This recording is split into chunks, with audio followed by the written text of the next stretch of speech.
BBC News with Sue Montgomery. An unprecedented day of NATO, EU and G7 summits in Brussels, sparked by Russia's invasion of Ukraine, has produced a display of solidarity among Western leaders.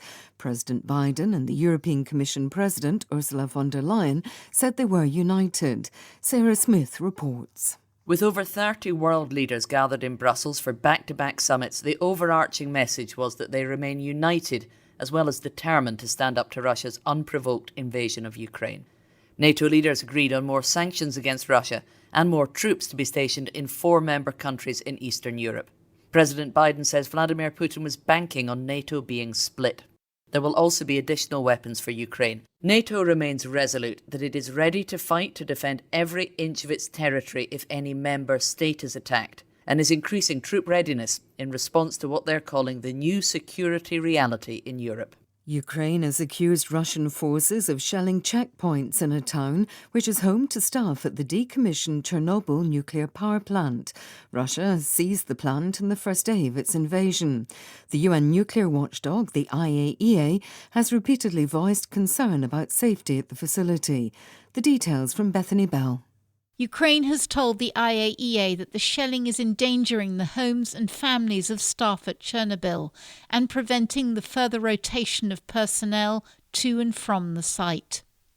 The head of the IAEA, Rafael Grossi, said he was concerned by the development, which comes just a few days after staff were allowed to return home after nearly 4 weeks without a change of shift.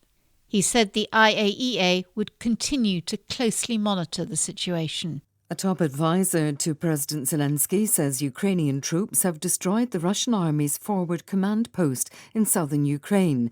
Alexei Arestovich claimed Russian offensives all over Ukraine had ground to a halt, low on fuel and ammunition.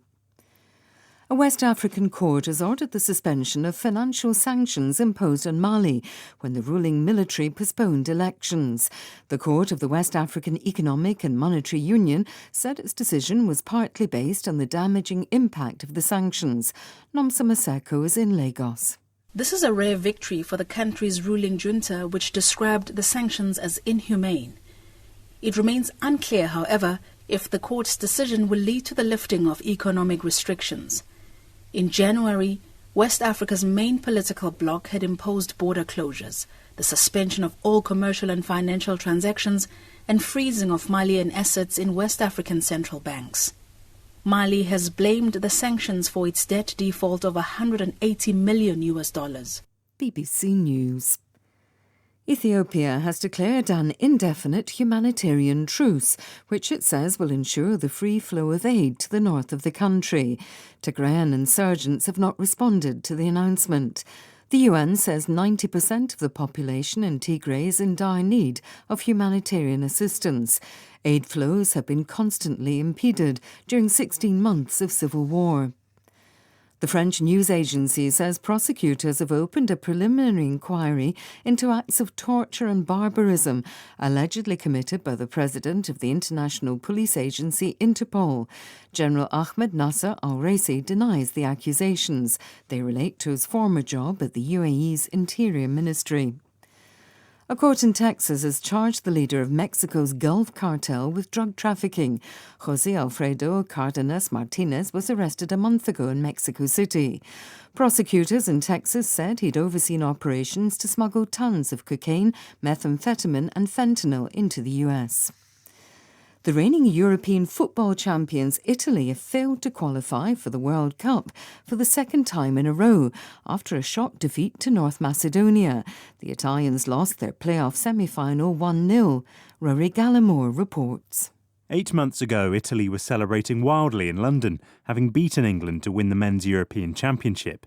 It was a dramatic turnaround for a team who didn't even qualify for the last World Cup, a failure not seen since the 1950s and met with despair by fans and the press.